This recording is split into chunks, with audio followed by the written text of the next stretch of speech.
Eu sou o Duns e a review de hoje é da série animada dos Jovens Titãs de 2003.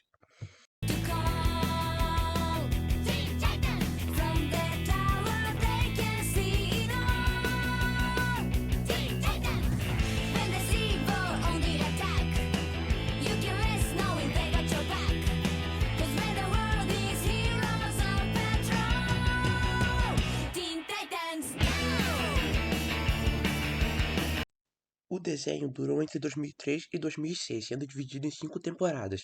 Cada temporada tinha um foco diferente. A primeira temporada girava em torno de Rob, o líder dos Jovens Titãs. A segunda temporada girava em torno de Terra, a infiltrada dos Jovens Titãs.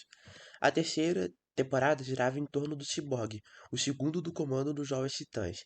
A quarta temporada girava em torno de Ravenna, a jovem titã mais popular. E por fim, a quinta temporada girava em torno de Mutano, o alívio cômico. Tchim! Tchim! Tchim!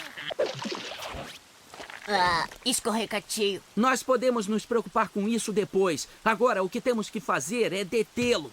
Cyborg, verifique a ponte. Ravenna, vá para o parque. Mutano, o pier. Estelar, nós vamos atrás do Slade. Antes de entrarmos na review de fato, precisamos de um pouco de contexto dos quadrinhos que inspiraram essa história. Então vamos lá.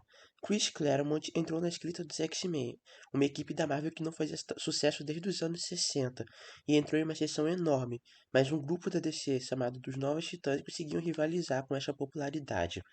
Os Titãs já existiam desde os anos 60, mas a fase dos anos 80 é sem dúvidas a mais popular, introduzindo personagens que seriam muito importantes para o show, como Terra, Ravenna, Cyborg, Slade e Estelar.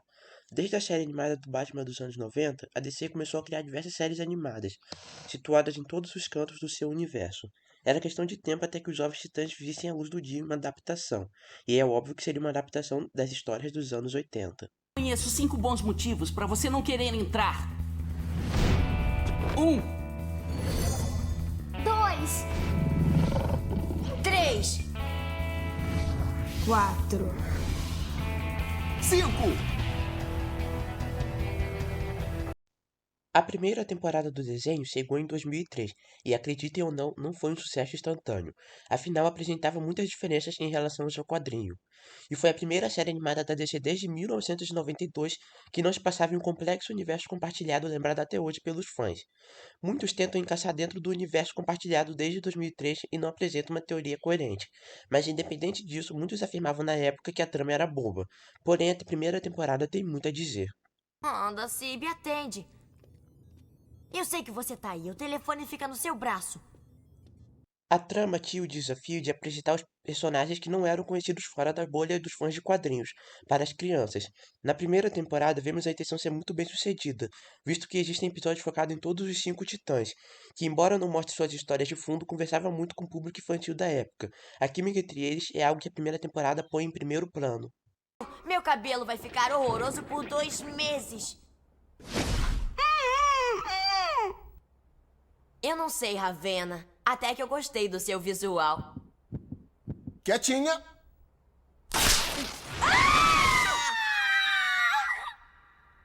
Ai, mesmo que tivesse ido, não teria feito diferença. Claro que o Soul estava longe de ser perfeito aos olhos dos mais maduros. Havia muitos deslizes que jamais teriam da fase das HQs que se baseia. Por exemplo, todos os 5 titãs dormem com uniforme e chamam a si mesmo pelos nomes de heróis, o tempo todo. Ninguém chamaria um ciborgue de ciborgue, não é?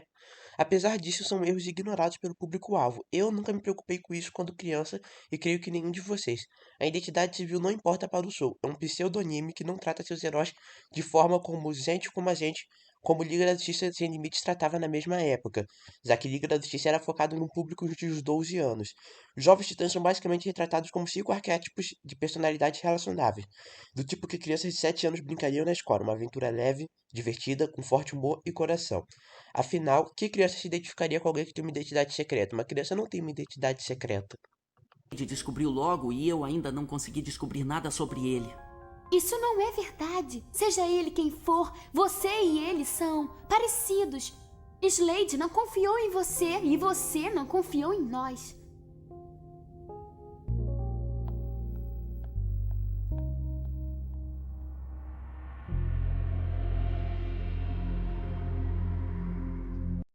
O desenho, entretanto, possuía uma trama maior. O seu principal vilão era Slade, uma adaptação bastante diferente das HQs.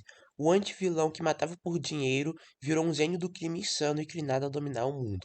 Cada temporada tinha o seu protagonista. A primeira temporada é sobre Robin. O destemido líder foi visto por Slade como um herdeiro de seu legado. Cedo ou tarde, você vai pensar como eu. Quem sabe, eu posso até me tornar um pai para você. Acontece que eu já tenho um pai.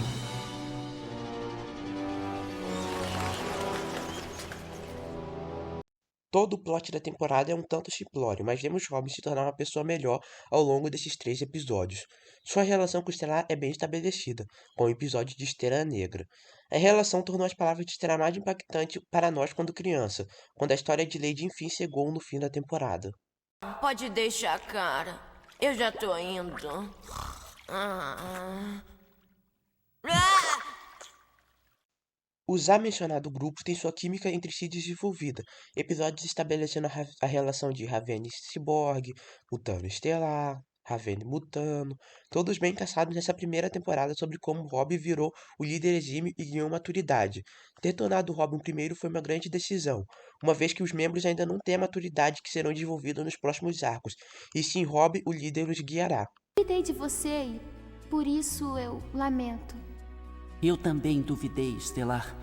Obcecado, sério, determinado. Por mais que eu odeie admitir, ele e eu somos parecidos. Mas há uma grande diferença entre mim e Slade. Ele não tem nenhum amigo. Então chegamos na segunda temporada, um grande ponto de virada pro desenho, minha temporada favorita pessoalmente falando. Se sabíamos que Slade era um cara mau, a segunda temporada mostra que ele é realmente mau, quando conhecemos a nova personagem, Terra. O Robin, e nós somos... Os Jovens Titãs! Maneiro! Que bom conhecer você! Eu sou o Terra e vocês são Cyborg, Ravenna, Estelar e... Munato! Quer dizer, Namuto! Não! Mutano! Cara, ele é hilário! Terra foi uma heroína que ficou com os titãs por anos nos quadrinhos, mas era uma psicopata e não se apegou a nenhum deles. No desenho ela virou uma personagem mais trágica. Foi tomada a decisão que o impacto emocional não viria por ela ser um lixo humano, e sim por alguém que sabemos que tem bom coração e está em uma situação ruim. Slade, que podia ser considerado uma vítima no arco dos quadrinhos, se tornou o grande lixo nessa adaptação. Eu considero todo o mal entendido que fez eles se separarem da Terra um tanto mal feito, já que ela se provou bastante sagaz depois. Mas tudo bem, uma conveniência de roteiro bem perdoável. E é claro que vai precisar de treinamento. Eu sei que não controla bem os seus poderes e podemos ajudar. Você contou! Eu não! Você prometeu! Você mentiu pra mim! Mentiu! Terra, não! Espera! Terra... Eu só falei porque percebi. Não sabia que era um segredo. Ela nem se despediu de mim.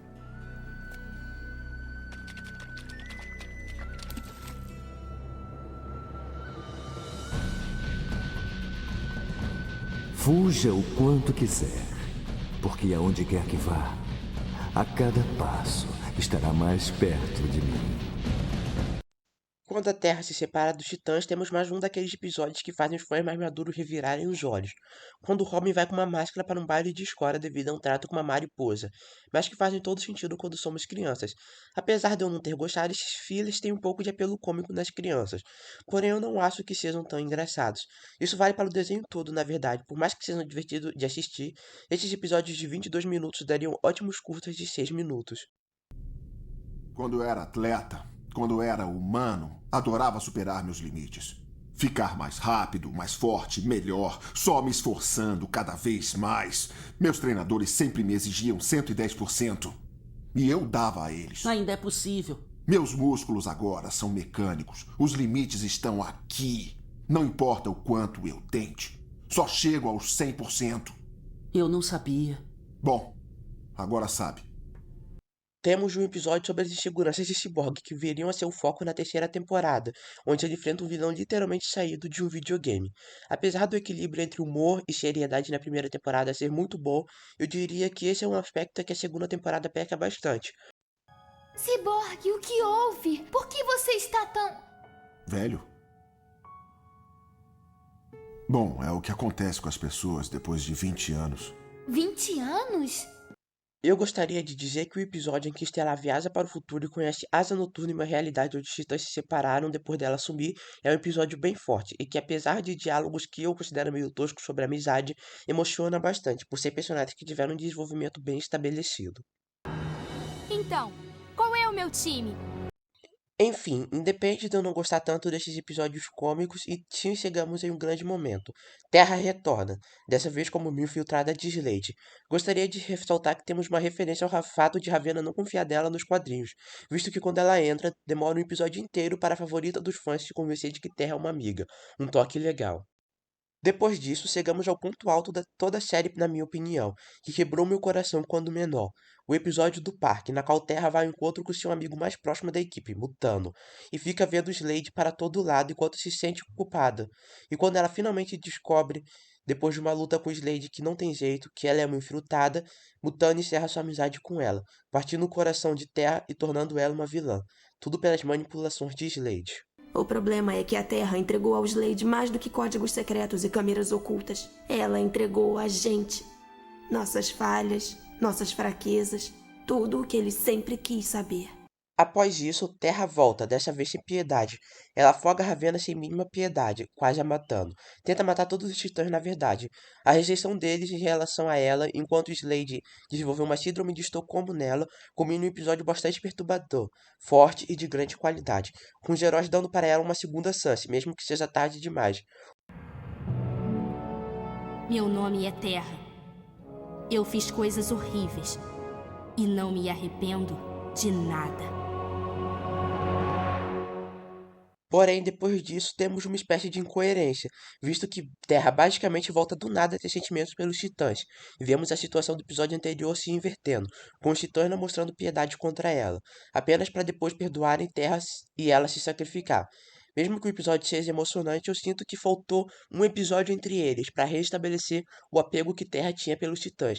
Mas tudo bem, o episódio tem bastante emoção, e eu não vou negar que mexeu comigo quando criança e continua mexendo até hoje. Enfim, apesar de ter uma mensagem completamente diferente da Terra vilanesca dos quadrinhos, esse arco é sensacional. Entrega algo tão emocionalmente envolvente quanto. O nome dela era Terra. Ela recebeu a dádiva de um grande poder e a maldição também. Ela era uma inimiga poderosa e uma boa amiga. E era uma das pessoas mais corajosas que eu já conheci. A terceira temporada tem uma trama muito mais simples do que a anterior. É sobre a criação dos Titãs da Costa Leste, que é composto pelos amigos que eles fizeram ao longo do caminho, como Aqualad e Ricardito. A temporada também aborda o sentimento reprimido de Cyborg pela liderança, e mostra mais sobre a amizade dele com Robbie, que vem sendo construída desde o primeiro episódio. Além disso, ele enfrenta o Irmão Sangue, um vilão que, além de abraçar a tecnologia de Cyborg para si, foi responsável pelo Quinteto, vilões bem recorrentes nessa série. Onde está essa vil engenhoca? A parte que permite que você resista! Não está no circuito, está? Não é a máquina que resiste a você. Sou eu, meu espírito. Não preciso que me faça virar homem. Eu já sou um homem.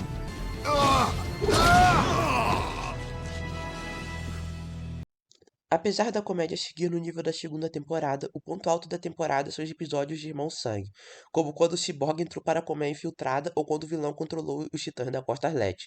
Tem também episódios destacados, que está bem à parte do enredo da terceira temporada. O episódio em que Slade, que havia morrido no sacrifício de Terra na segunda temporada, começa a atormentar Robbie e os outros não conseguem ver ele, algo que seria importante para a quarta temporada. Eu lutei com o Slade por tanto tempo que é difícil esquecer totalmente. A terceira temporada também introduz Red X, um anti-herói que usa o traje que Robbie usou para se infiltrar nas forças de Slade. Porém, não tem tanto foco, então não tenho muito o que comentar, mas no geral, a terceira temporada é uma boa temporada. Está aprisionado nas páginas desse livro por causa da maldição final do dragão. Antes de passar para a quarta temporada, eu gostaria de lembrar que, da mesma forma que a segunda temporada teve um episódio sobre o complexo de inferioridade de Cyborg, algo que seria importante para a terceira nos mostra a sensação de isolamento e solidão que Ravenna sente. É um episódio que ela aprende magia negra após ser enganada por um personagem selado em um livro. Essa sensação de isolamento viria a ser o foco da quarta temporada. Enfim, na quarta temporada, Slade retorna com força total, agora com poderes. Sua máscara de Scraft intimida Ravenna, e sabe o que viria a seguir, mas antes de falar do final épico, gostaria de dizer que toda a sequência é um tanto mal feita, uma vez que os episódios fillers mais sem graças estão nessa temporada. O melhor filler da terceira temporada, em que Mutano se torna uma fera, poderia ter sido posto nessa quarta temporada, visto que combinaria perfeitamente com o que Ravenna sente nesse ponto. Aquela fera estava dentro de mim. E ainda está. Eu posso sentir. Se não fosse por aquela fera, eu podia não estar mais aqui. Tê-la dentro de você não faz de você um animal. O episódio For Your é excelente e mostra que o episódio de Atlas da segunda temporada devia ter sido um episódio sobre discriminação e sobre como superar o preconceito. Sempre vai haver alguém dizendo coisas ruins por você ser diferente. E às vezes não conseguem mudar de ideia. Mas há tantas pessoas que não julgam os outros pela aparência ou pelo lugar de origem. E o que essas pessoas dizem é o que realmente importa. Mas voltando ao plot, ele combina no que é disparado o arco mais grandioso da série, em que Trigon, o pai de Ravenna apresentado na primeira temporada, enfim ataca a Terra, com um mal muito maior do que o apresentado. Dessa forma, até Slade se junta aos Titãs. São 3 episódios cheios de ação e complicados de contar, então fiquem com essa cena incrível. Você nunca foi meu pai! Azarak Medrion Zentos!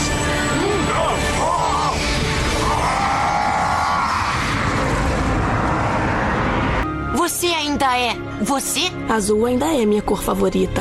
E não se acostume com o sorriso, porque você continua sem graça. Vai parar?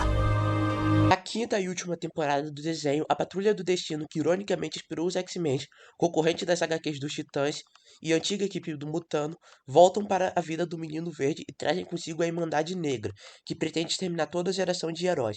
É interessante ver como, apesar da aura cômica, Mutano tem respeito de todos os Titãs, algo que não tem na Patrulha. Mento! Viu? Eu consegui! Fiquei grande! Só o que você fez foi desobedecer uma ordem direta. Eu mandei você destruir o gerador, não nos salvar! O último arco foge de Jump City, tem um clima que gosto de chamar de Jovens Titãs Sem Limites, onde o foco se divide entre diversos titãs enquanto ainda corrige um dos grandes problemas da série, a cidade ser fantasma, deslize que nenhuma outra série da DC comete em tão grande escala. Ação de uma geração inteira de heróis. E devemos tudo a você, Robin. Ver Kid Flash com Diggs, maluco do controle contra os da Costa Oeste, foi divertido, e todos se juntando contra a Irmandade no final por causa dos deslizes de Robin, que era basicamente perfeito entre a segunda e a quarta temporada, foi impactante. No fim, é Mutano, o mesmo que foi responsável por um vírus de Cyborg, sempre foi visto como titã bobão, que lidera o esforço de resgate, causando pelos erros de Robin, o que combina em todos lutando juntos e temos um final épico. É melhor descobrir o que ele tá armando, hein? O ataque de hoje vai ser inesquecível pra ele. Eu vi a Terra! O quê? Os produtores perceberam que não poderiam excluir Terra e resolveram trazer o episódio final. As pessoas de alguma forma viram como um gancho, mas eu sempre vi como um episódio sobre seguir em frente, como o Mutano fez. Um episódio perfeito para finalizar o arco do Mutano e talvez todo o desenho dos Jovens Titãs.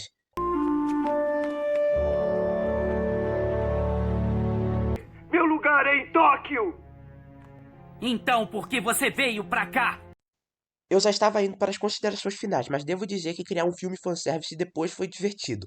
É uma aventura divertida, que como alguns filhos daria uma ótima temporada, já que por Terra ocupar a segunda temporada, Estelar foi a única que não moveu um grande enredo. Prova! O sabor desagradável vai acalmar a sua mente confusa. Aproveitando um embalo mais romântico do filme, deixei para comentar um ponto positivo da quarta temporada. Um episódio em que os titãs se perdem no espaço e é um ponto importante para o casal de Robin e Estelar. Talvez eu não seja apenas um herói. Talvez nós possamos ser... Robin, Estelar. para de falar.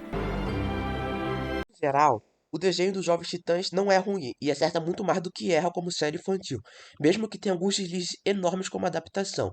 Seria difícil abordar Irmão Sangue como líder religioso ou a relação de Terra com Slade nos quadrinhos. Muito dos que pode ser dito como defeito envolve o público-alvo. São 5 heróis simbólicos que não precisam de identidade secreta. É divertido, heróico e não merecia as críticas que rendeu em 2003.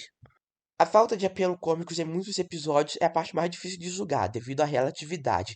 Eu fiz da maneira que considerei mais imparcial e objetiva e zultei na nota final do desenho, levando em conta o quanto ajudaram ou atrapalharam a história.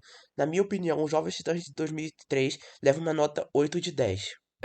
Sei que não faz o meu estilo, mas devíamos comemorar. Isso! Nós vamos Pra comer valer! banquete especial! Péssima ideia. Antes de finalizar, é sempre bom dizer que qualquer discordância é só comentar. Gosto de debater de uma forma saudável, até porque tenho minha opinião, não é um fato. Então é isso e até a próxima.